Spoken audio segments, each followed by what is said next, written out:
कल की क्लास कैसी लगी पहले तो? ठीक थी? आ रहा है समझ में? तो आज से एक टॉपिक अपन बता देते हैं किस हिसाब से तैयारी करनी है भाई।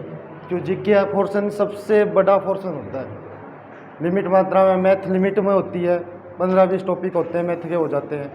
साइंस लिमिट में होती है, इंग्लिश लिमिट में होती है, रीजनिंग लिमिट में होती है। उसके ऐसे भाई लगातार करोगे तो 1-2 महीने में कंप्लीट हो जाए।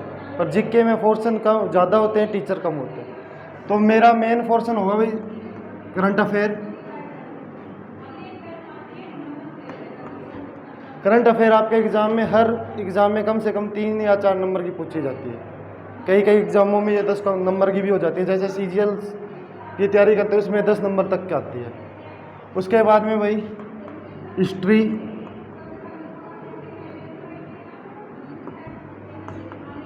पॉलिटी और ज्योग्राफी भाई। तो ये तीनों तो मैं कराऊंगा आपको क्लास में। और करंट अफेयर की शायद इसी वीक या नेक्स्ट वीक मैं यूट्यूब पे लाइव पढ़ाया करूंगा सुबह 6 बजे। आपको यूट्यूब चैनल बता दिया जाएगा, उस यूट्यूब चैनल पर सुबह 6 बजे लाइव होगी मेरी क्लास। तो वहाँ पे डेली लाइव क्लास होगी। रात को 9 या 10 बजे का टाइम रखो, उसमें डेली प्रैक्टिस सेट होंगे जो प्रीवियस ईयर क्वेश्चन आते हैं। क्योंकि हर एग्ज़ाम में लगभग 60 से 70% क्वेश्चन प्रीवियस ईयर के क्वेश्चन चेके जाते हैं। तो इसके लिए मैं बता दूं जब से शुरू होगी। ठीक है, अब आप आज पॉलिटी कर रहे हैं, पॉलिटी शुरू करते हैं अपन। कल अपन ने अधिनियम 1853 तक कंफर्म कर लिया था। तो पहला प्रथम भारतीय गवर्नर कौन था भाई? भारत का प्रथम गवर्नर जनरल कौन था? देख के नहीं याद रखा अगर वैसे। और प्रथम गवर्नर बंगाल का गवर्नर जनरल कौन था? भारत का गवर्नर जनरल था विलियम बेंटिक और बंगाल का था वारेन हेस्टिंग।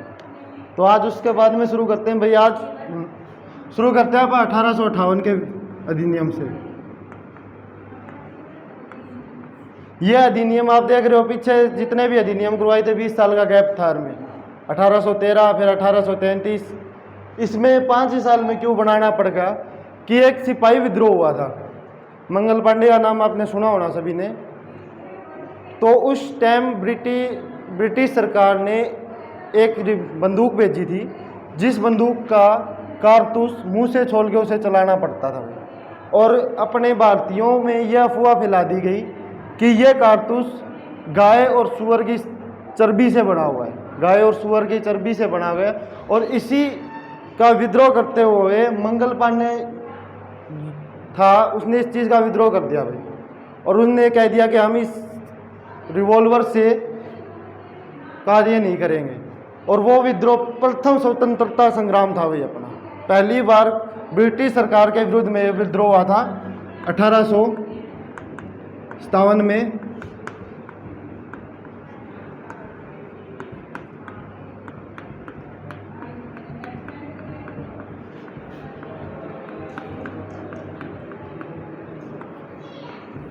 प्रथम स्वतंत्रता संग्राम हुआ था भाई। इसी को अन्य नाम दिया गया है सिपाही विद्रोह भाई। नोट कर लियो भाई, कल से मैं पूछा करूंगा सभी से, 5 मिनट रिवीजन होगी पहले। इसी का अन्य नाम था सिपाही विद्रोह भाई।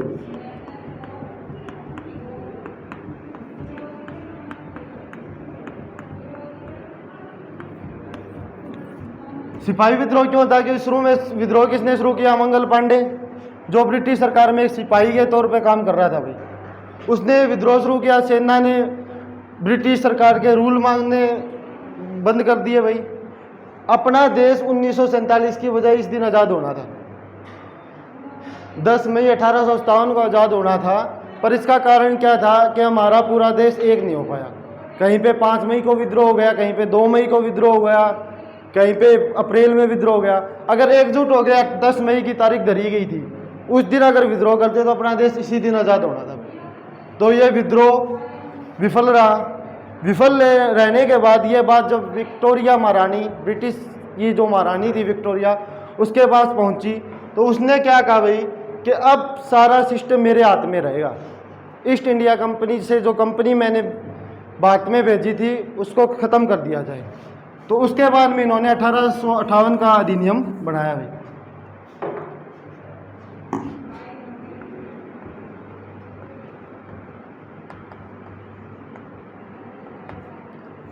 (1858) का अधिनियम में क्या क्या किया इसने?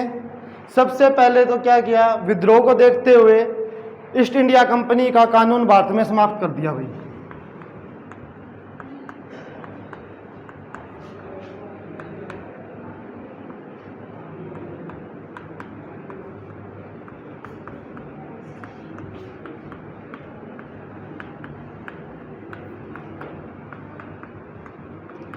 समाप्त, ईस्ट इंडिया कंपनी का कानून भारत में समाप्त कर दिया गया भाई। भारत का सारा कानून व्यवस्था महारानी विक्टोरिया के हाथ में चला गया भाई।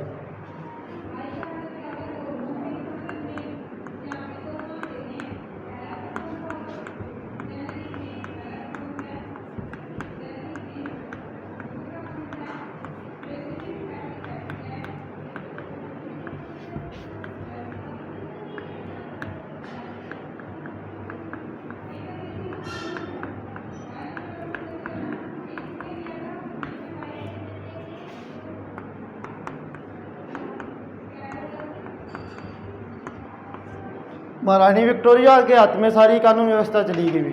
इसके बाद में जो भारत का गवर्नर जनरल का पद था उसको भी समाप्त कर दिया गया है और उसकी जगह उसी पद का नाम बदला गया और उस पद का नाम रख दिया वायसराय भाई।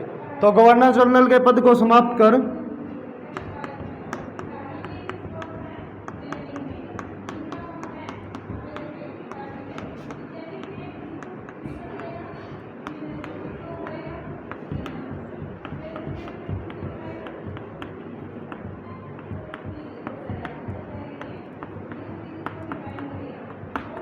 गवर्नर जनरल पद को समाप्त कर दिया और नया पद क्या बनाया गया?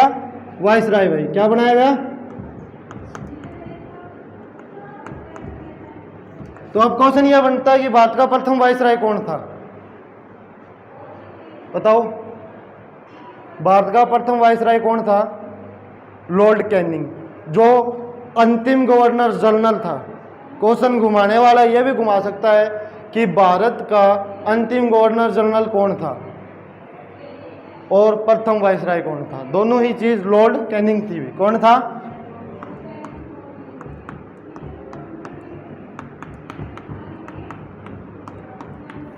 लॉर्ड कैनिंग थे भी भारत के प्रथम वायसराय और अंतिम गवर्नर जनरल भाई।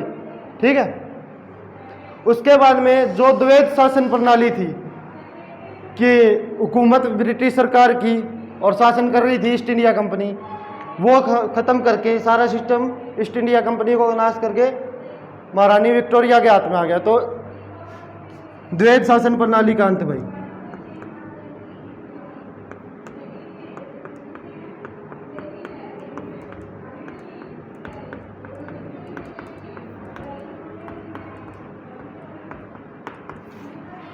अब महारानी विक्टोरिया तो यहाँ आएगी नहीं, महारानी विक्टोरिया तो यहाँ पे आएगी नहीं भी। क्या सिस्टम चल रहा है, क्या चीज़ चल रही है, ये चीज़ बताने के लिए महारानी विक्टोरिया नहीं आएगी यार। उसको देखने के लिए कोई बंदा तो भेजेगी वो कि मेरा चलाई गई व्यवस्था सही चल रही है नहीं है। तो उसके लिए इन्होंने एक सचिव का पद बनाया भाई।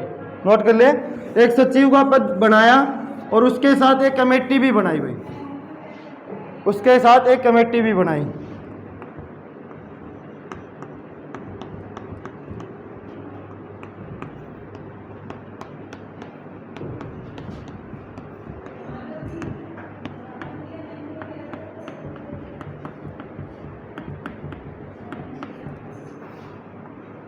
एक कमेटी बनाई जिस कमेटी में कितने सदस्य थे? 15 सदस्य थे भाई। कितने सदस्य थे? 15 सदस्य थे भाई। नोट करें यहाँ तक।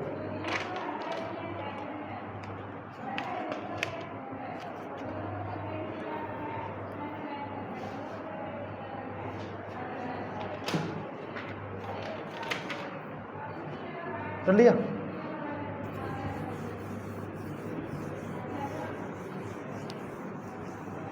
अब 3 अधिनियम ऐसे आए जो अपने राजनीतिक और संवैधानिक इतिहास में बहुत ज़्यादा महत्वपूर्ण है भाई।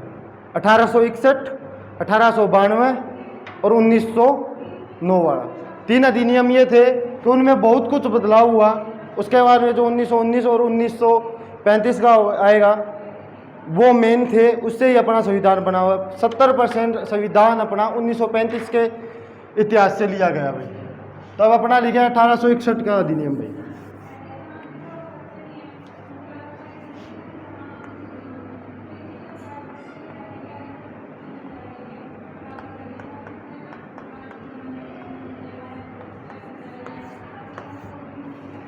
अठारह के अधिनियम में क्या चीज थी? सारा शासन विक्टोरिया के हाथ में चला गया था। उसने क्या किया भाई, संवैधानिक तौर पे ये महत्वपूर्ण था भाई, संवैधानिक व राजनीतिक तौर पे महत्वपूर्ण था भाई।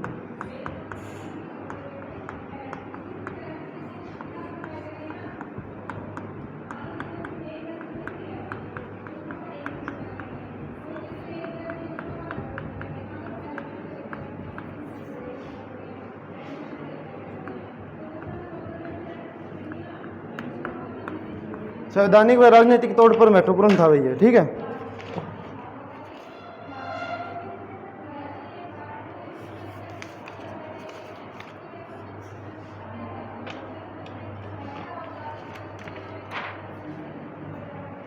इसी के साथ पहली बार ये हुआ कि विक्टोरिया ने आदेश दे दिया, महारानी विक्टोरिया ने, कि भारतीयों को भी शामिल किया जाए भाई। जो कानून व्यवस्था आप भारत में बना रहे हैं उसमें भारतीयों को भी शामिल किया जाए। तो पहली बार भारतीयों को भी कानून व्यवस्था में शामिल किया गया।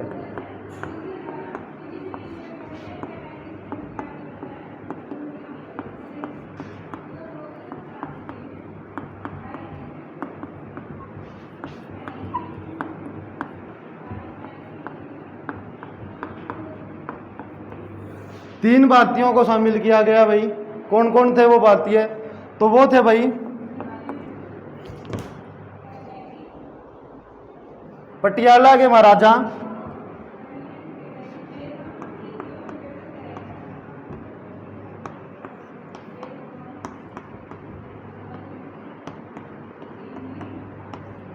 सर राव, ये कलकत्ता साइड के थे भाई।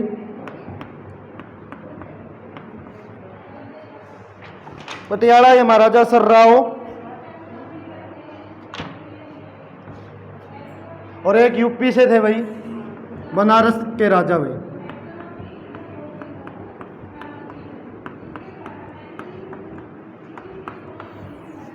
ठीक है, नोट कर ले भाई।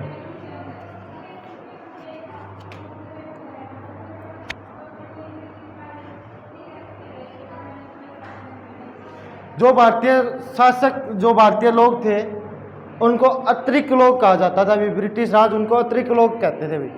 तो उसके बाद में जो मैं 1892 वाला अधिनियम पढ़ाऊंगा उसमें आगे बताऊंगा। पहले ये नोट कर लिया।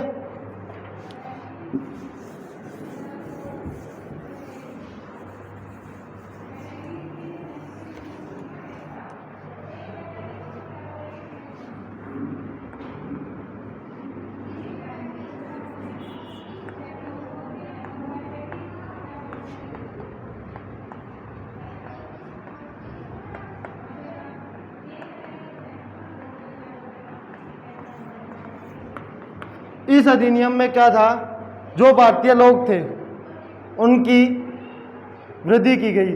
3 सदस्य लिए थे, अब उनको बढ़ा दिया गया भी। तो भारतीय अतिरिक्त लोगों की कानून व्यवस्था में वृद्धि की गई। नोट करें,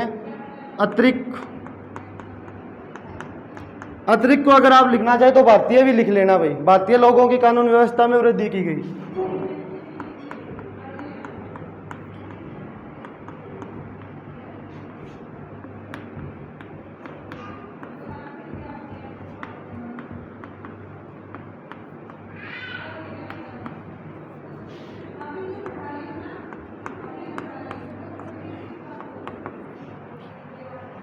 उसके बाद में कानून व्यवस्था में वृद्धि कर दी। तो अब भारतीय लोगों को, पहले भारतीय लोगों को तो लिया जरूर गया था पर किसी चीज़ पे बहस करने की अनुमति नहीं थी, ना अपना पक्ष रखने की अनुमति थी। तो 1892 के कानून के अधिनियम के तहत बजट पर बहस, जो अपना हर 2 फरवरी को बजट पास होता है, उस पर बहस करने की परमिशन प्लस कानून में अपना सहयोग देने के लिए ये कानून बनाने, इसमें आपकी इच्छा है या नहीं, उसमें भी बात विवाद करने की अनुमति दी गई हुई। बजट पर बहस व कानून व्यवस्था पर प्रतिनिधित्व देने की मंजूरी।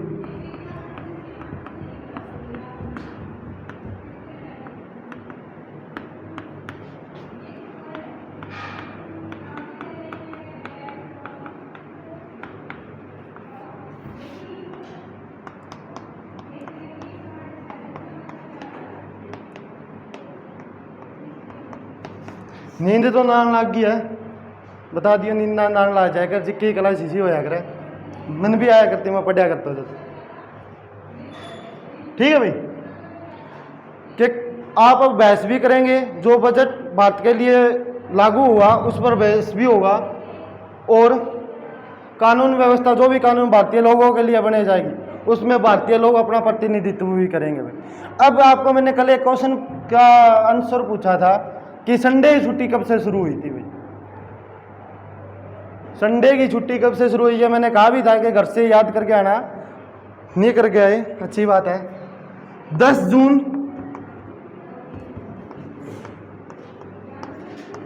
1990 से भाई रविवार की छुट्टी शुरू हो गई थी भाई। 10 जून 1990 से रविवार की छुट्टी शुरू हो गई थी भाई। इससे पहले एक दो क्वेश्चन और कि पहली जनसंख्या जनगणना कब शुरू हुई थी भाई। सबसे पहले अपनी जनगणना कब से शुरू हुई थी, पता है किसी को? सबसे पहले जनगणना शुरू हुई थी अपनी 1873 को भाई। कब शुरू हुई थी? 1873 को। पर इसमें नियमित नहीं थी भाई, बंगाली की कर ली, मुंबई की कर ली, मद्रास की कर ली, पूरी संपूर्ण देश की नहीं करी थी इनने, ना इनका कोई टाइम पीरियड था भाई, तो ये कैंसिल कर दी गई भाई, इसकी कोई मान्यता नहीं थी भाई। लगातार नियमित रूप से जो जनगणना शुरू हुई थी वो कब हुई थी अपनी? 1881 को भाई। 1881 से अपनी नियमित जनगणना शुरू हुई थी भाई। ठीक है, नोट कर ले भाई। इसी के ऊपर फैसला लिया गया कि हर 10 वर्ष में जनगणना होगी अपने इंडिया में, और अभी तक वही फैसला हो रहा है कि हर 10 वर्ष में जनगणना हो रही है। 2021 में होनी थी, पर 2021 में कोविड की वजह से जनगणना नहीं हुई थी, तो ये नोट कर ले, हर 10 वर्ष में जनगणना होगी। ठीक है,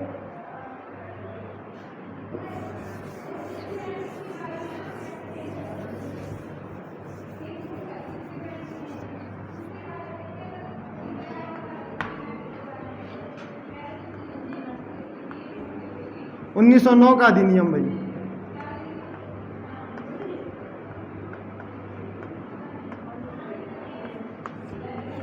यह अधिनियम अपने हिसाब से बहुत महत्वपूर्ण है भाई। आज जो जातिवाद चल रहा है, जो हिंदू मुस्लिम का सिस्टम चल रहा है, वो इसी अधिनियम के बाद में शुरू हुआ था भाई। 1909 के अधिनियम के बाद में ही ये भाईचारा खराब करने का अधिनियम शुरू हुआ कि मुस्लिम अलग है, हिंदू अलग। 1909 से पहले एक रहते थे, पर इसके बाद में ये, क्योंकि इस टाइम वाइसराय कौन था भाई?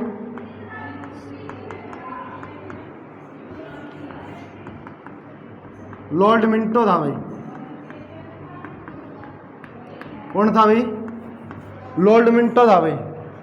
इस बंदे ने क्या किया कि अपनी प्रभुत्व जमी रहे, सरकार में अपनी प्रभुत्व जमी रहे, और हम बात पर राज करते रहे। इसके लिए फूट डालो राज करो की नीति अपनाई भी इस बंदे ने। फूट डालो राज करो की नीति अपनाई। इसने क्या किया कि सब बंदे जागरूक तो हो ही गए थे उस टाइम तक, तो इसने क्या किया कि मुस्लिम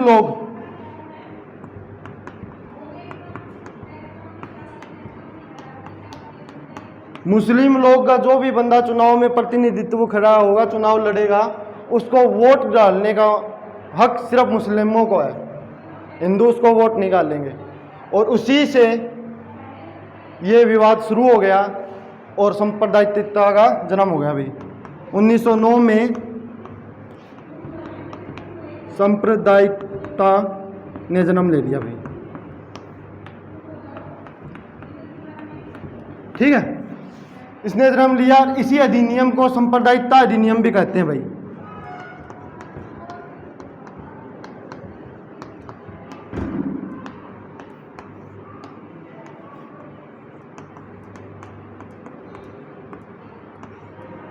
सांप्रदायिकता अधिनियम भी कहते हैं 1909 के अधिनियम को भाई।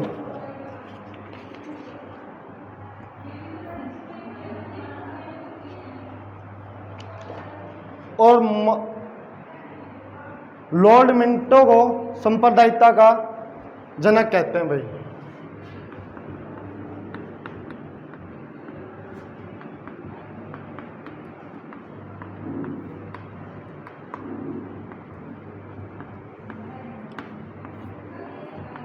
लॉर्ड मिंटो को सांप्रदायिकता का जनक कहते हैं भाई। और इसी ने ये सारे काम करे। उसी समय मुस्लिम लीग की स्थापना हुई, उनके अलग से वोट पड़ने शुरू हो गए और उसी विश्व से आज भारत और पाकिस्तान अलग है भाई। नहीं, भारत और पाकिस्तान एक थे, वो अलग नहीं होते। ठीक है।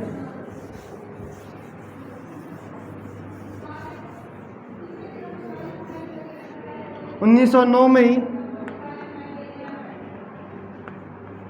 जो दो प्रांत बनाए गए थे, प्रांत और केंद्र सरकार, जैसे अपना स्टेट है और सेंट्रल गवर्नमेंट है, उसी समय भी यही चीज़ थी। तो उनकी जो टीम थी वो छोटी थी। 1909 में उसके कार्य में वृद्धि की गई और उसकी संख्या में भी वृद्धि की गई। प्रांतीय व केंद्रीय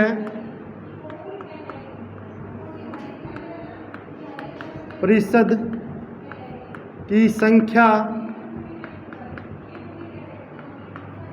व कार्य में वृद्धि हुई।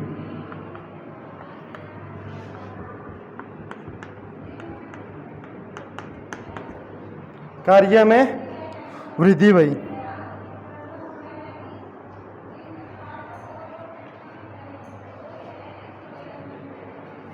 उन्नीस सौ 9 में ही हुआ था।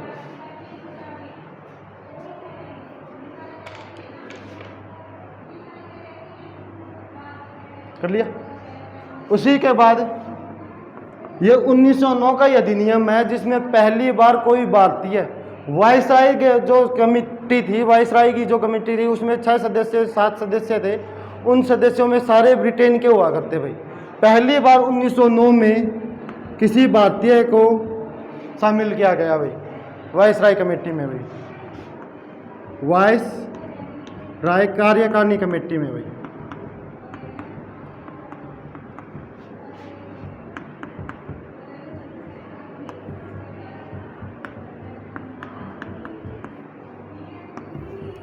वायसराय कार्यकारिणी कमेटी में शामिल किया गया। और वो कौन था सदस्य है, तो उसका नाम था भाई सत्येंद्र सिन्हा भाई।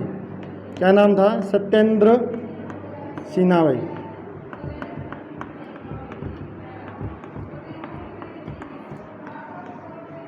सत्येंद्र सिन्हा जी थे जिसको पहली बार कार्यकारिणी कमेटी में एक सदस्य के रूप में नामांतरित किया गया भाई।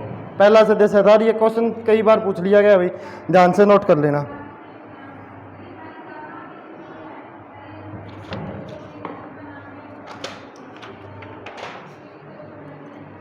अगला अधिनियम आया था 1919 में भाई।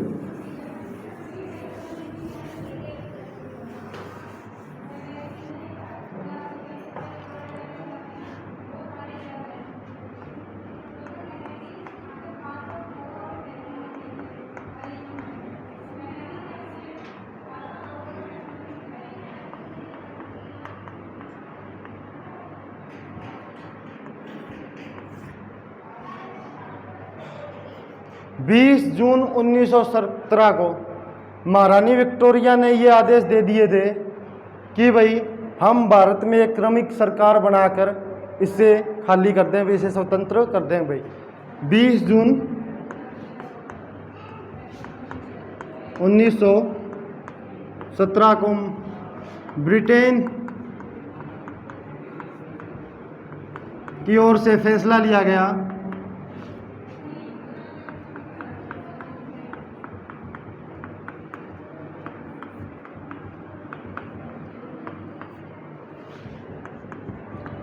कि वह भारत में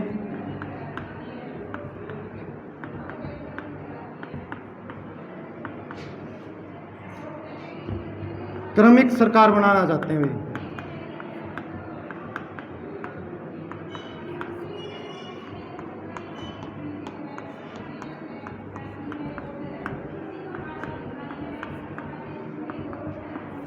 ठीक है भाई, 20 जून 1917 को भाई, ठीक है। उसके बाद में क्या गया, द्वैध शासन प्रणाली का अंत कब किया था भाई, अभी करवाया सुबह सुबह ही। द्वैध शासन प्रणाली का अंत कब किया था, आते ही मैंने पहला टॉपिक यही करवाया था भाई, देखना नहीं है। 1858 में द्वैध शासन प्रणाली का अंत कर दिया था। सारा शासन ब्रिटेन की महारानी विक्टोरिया के हाथ में चला गया था, बताया था नहीं बताया था। द्वैध शासन प्रणाली अंत कर दिया था 1858। उसी प्रणाली को दोबारा शुरू किया गया भाई, पर कहाँ पे, सिर्फ प्रांतीय क्षेत्रों में, केंद्रीय क्षेत्रों में नहीं। तो लिखे प्रांतीय क्षेत्रों में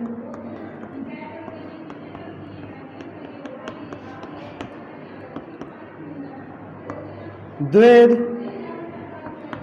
शासन प्रणाली प्रारंभ की गई भाई।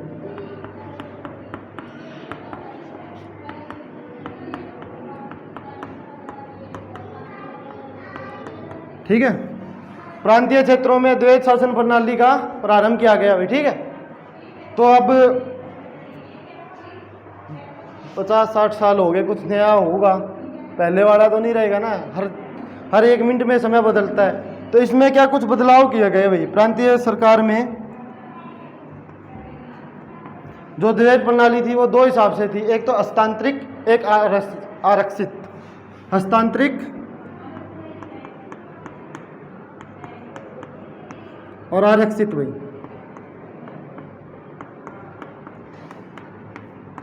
हस्तांतरिक और आरक्षित 2 थी। हस्तांतरिक में क्या था, जो मंत्रिमंडल था, वायसराय को इसकी सलाह लेनी जरूरी थी भाई। मंत्रियों की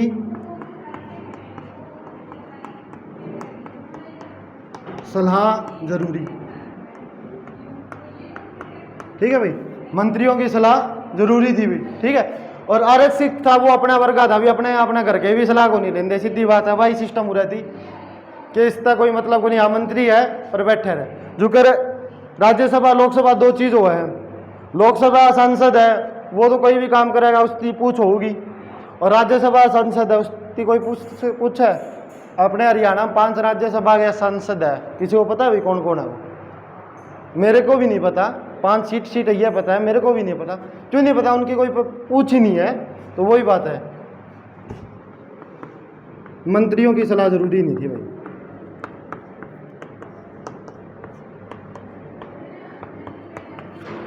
नोट कर लें भाई।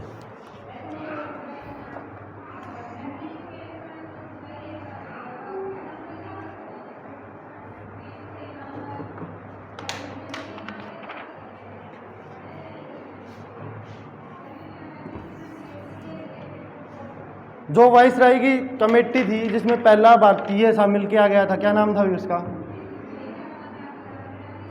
हेलो, क्या नाम था उसका जो पहला भारतीय शामिल किया गया था? सत्येंद्र सिंह। तो अब वही सदस्य 6 जनों की कमेटी थी भाई, 6 कमेटी सदस्य थे भी। तो इस अधिनियम के तहत उसमें से 3 भारतीय होना अनिवार्य थे भाई।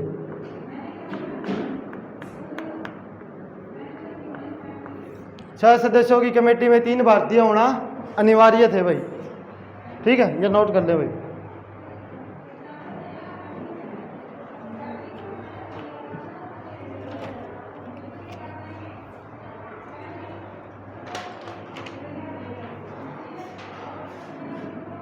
कर लिया?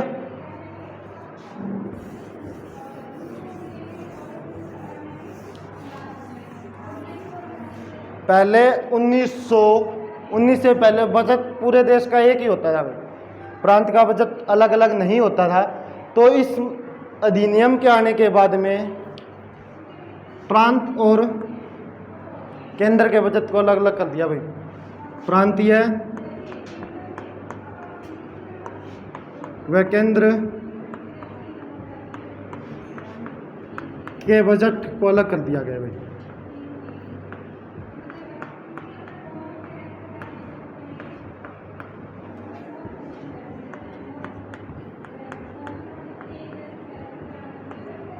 ठीक है, प्रांतीय व केंद्रीय बजट को अलग अलग कर दिया भाई, ठीक है। उसके बाद में 1926 में भाई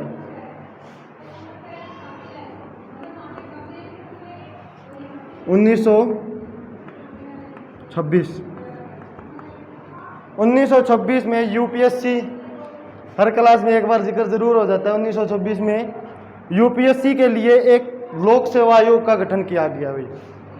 सिविल सेवा परीक्षा के लिए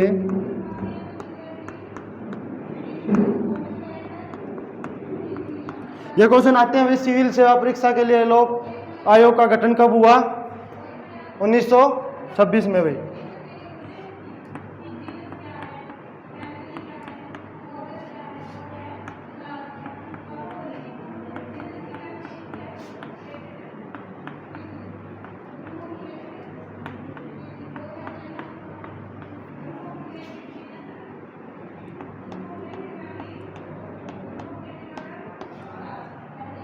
के लिए लोक सेवा आयोग का गठन भाई।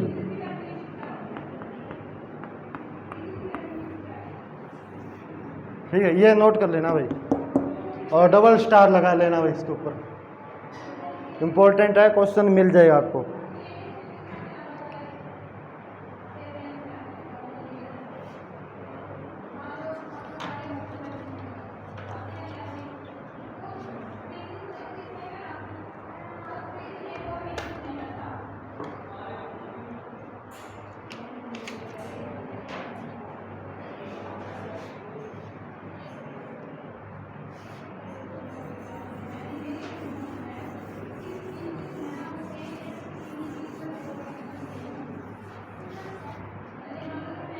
अब जो अधिनियम होगा उस अधिनियम को संविधान को का मिनी संविधान भी कहते हैं भाई।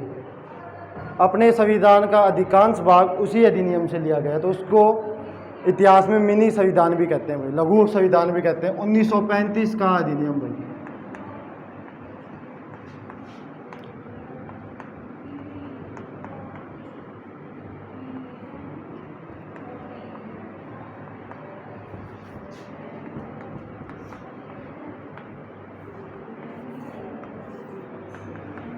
उन्नीस सौ 1935 का भारतीय अधिनियम भी, उस अधिनियम को मिनी संविधान भी कहा जाता है और बहुत महत्वपूर्ण अधिनियम है भाई वो। ठीक है,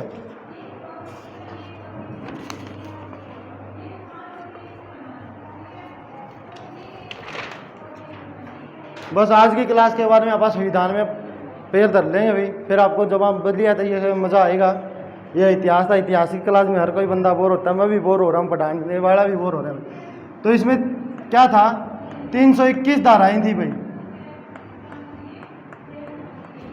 और 10 अनुसूची थी भाई।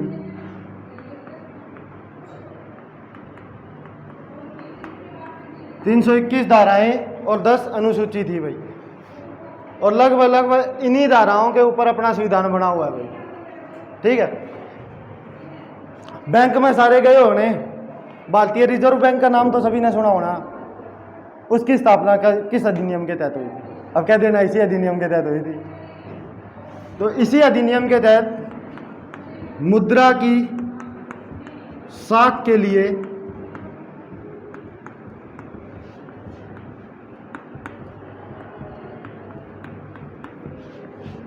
RBI, reserve bank of India या भारतीय रिजर्व बैंक की स्थापना हुई थी भाई, की स्थापना हुई थी भाई। ठीक है, इसी बैंक के तहत आरबीआई की स्थापना हुई थी भाई। ठीक है,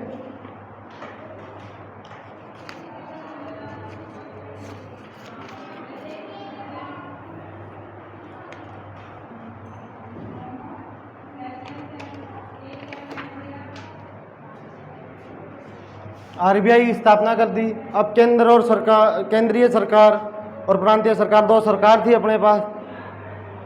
दोनों सरकारों में शक्तियों का बंटवारा भी करना था, तो उन शक्तियों का बंटवारा भी कर दिया गया। केंद्रीय व प्रांतीय सरकारों के बीच शक्तियों का बंटवारा।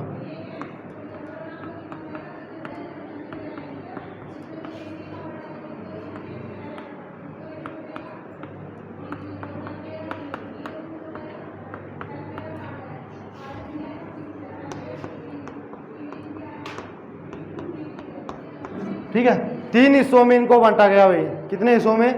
3 हिस्सों में। कौन कौन से हिस्सों में? 3 सूची बनाई गई इसकी। केंद्रीय सूची, राज्य सूची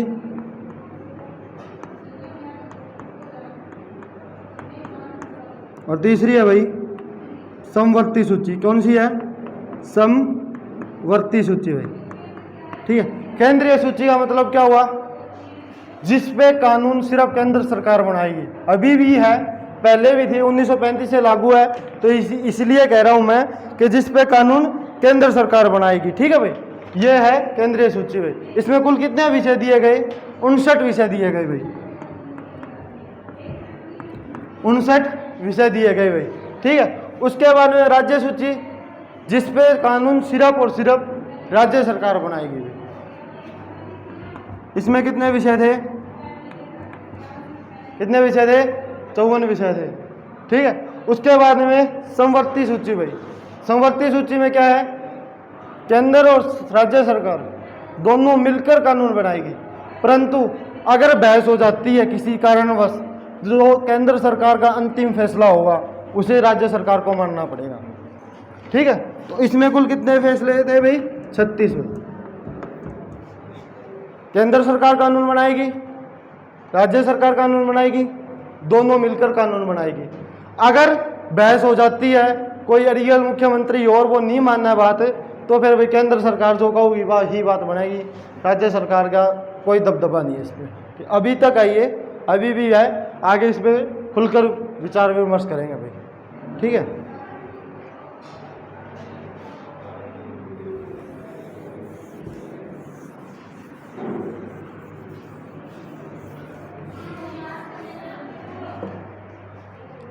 उन्नीस 1920 में द्वैध शासन प्रणाली शुरू हुई थी, 1935 में समाप्त कर दिया गया उसे। द्वैध शासन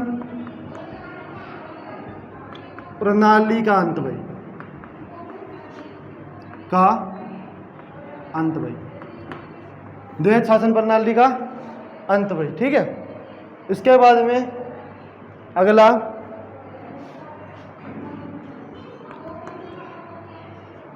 दलित, मजदूर व महिलाओं के लिए सीटें आरक्षित की गई भाई। दलितों के लिए,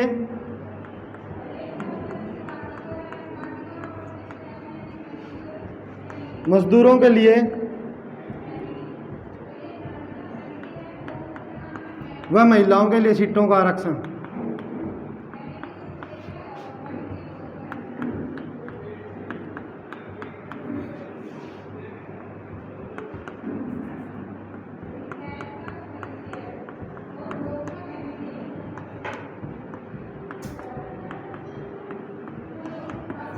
ठीक है, दलितों के लिए और महिलाओं के लिए सीटों का आरक्षण।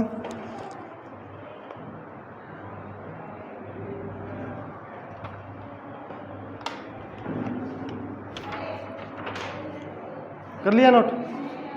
ये अपना अंतिम चरण है भाई, आज का अंतिम टॉपिक क्लास का। ठीक है, 1947 का स्वतंत्रता अधिनियम भाई।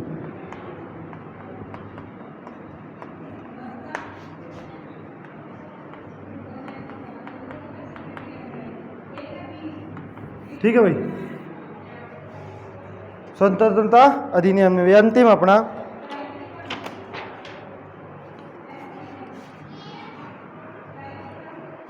ब्रिटेन के राजा ने 20 फरवरी 1947 को भारत को आज़ाद करने के लिए कह दिया भाई। 20 फरवरी 1947 को भारत को आज़ाद करने के लिए कह दिया। उसी बात को सुनकर जो मुस्लिम लीग जिसकी स्थापना 1906 में हुई थी, उसने आरक्षण कर दिया भाई, आंदोलन शुरू कर दिया कि हमें हमारा अलग देश चाहिए भाई, मुसलमानों के लिए अलग देश की मांग की भाई। तो 20 फरवरी 1947 में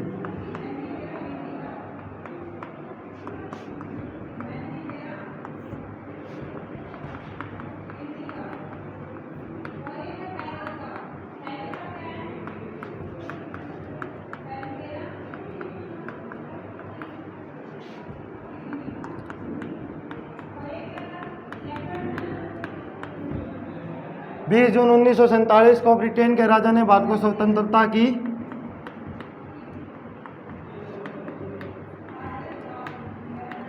और यह स्वतंत्रता कब होनी थी? यह स्वतंत्रता होनी थी 30 जून को। 20 फरवरी को घोषणा कर दी कि 30 जून को आपका देश ब्रिटेन के दबाव से मुक्त हो जाएगा भाई, ठीक है। पर इसी बात को सुनकर 17 मई को मुस्लिम लीग ने आंदोलन शुरू कर दिया भाई। मुस्लिम लीग बोली हमारा अलग से देश बनाए, इसलिए 3 जून को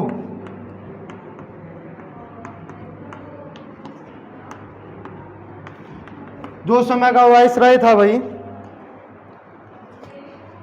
माउंटबेटन भाई, लॉर्ड माउंटबेटन भाई,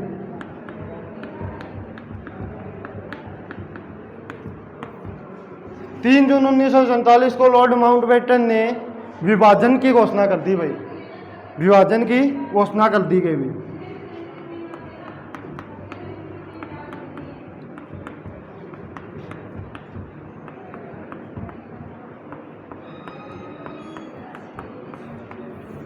विभाजन की घोषणा कर दी भाई, कब करी? 3 जून 1947 को भाई। विभाजन की घोषणा करने के बाद 14 अगस्त 1947 को मध्य रात्रि को 2 राज्य स्वतंत्र कर दिए गए भाई। कब? 14 अगस्त 1947 को भाई 2 राज्य स्वतंत्र कर दिए गए। और उन 2 राज्यों का नाम क्या था? Pakistan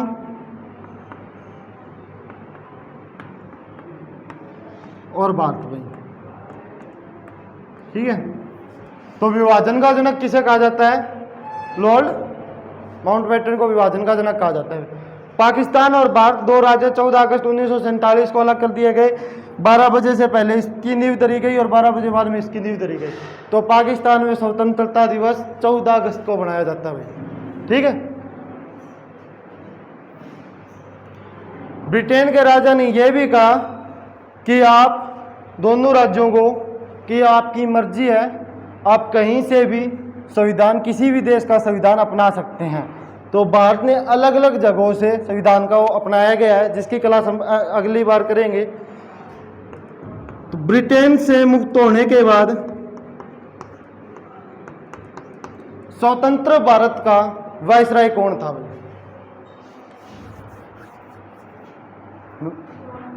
Lord Mountbatten. पर यह वाइसराय नहीं था, जो ये अधिनियम आया था उसी में वाइसराय का पद खत्म कर दिया गया अभी, और गवर्नर जनरल का पद दोबारा से लागू कर दिया गया। तो स्वतंत्रता के बाद अंतिम अंग्रेज भारतीय गवर्नर जनरल कौन था? लॉर्ड माउंटबेटन था भाई, ठीक है। यह नोट कर लो। इसके बाद में सारी भारतीयों के हाथ में धर्मदार आ गई थी, ठीक है। ये आज के टॉपिक थे। कल का एक तो हमरा का कि कलकत्ता से राजधानी दिल्ली कब किस वर्ष स्थानांतरित की गई भाई, ठीक है, ट्रांसफ़र की गई कलकत्ता से दिल्ली को राजधानी कब बनाया गया भाई? शुरू से कलकत्ता ही पट के आ रहे हैं अपन, तो दिल्ली को कब राजधानी बनाया गया भाई? दूसरा, आप ये देख के आएंगे कि जो 1946 में सरकार बनी थी, अंतरिम सरकार, वो सरकार नोट करके आएंगे भी कौन बंदा किस पद पे था भाई। 1946 में अंतरिम सरकार 1946।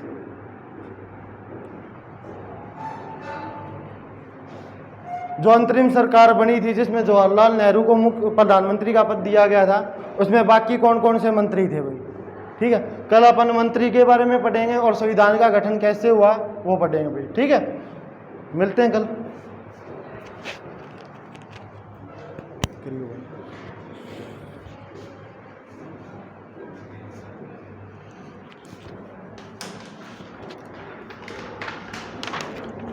कल सुबह 9 बजे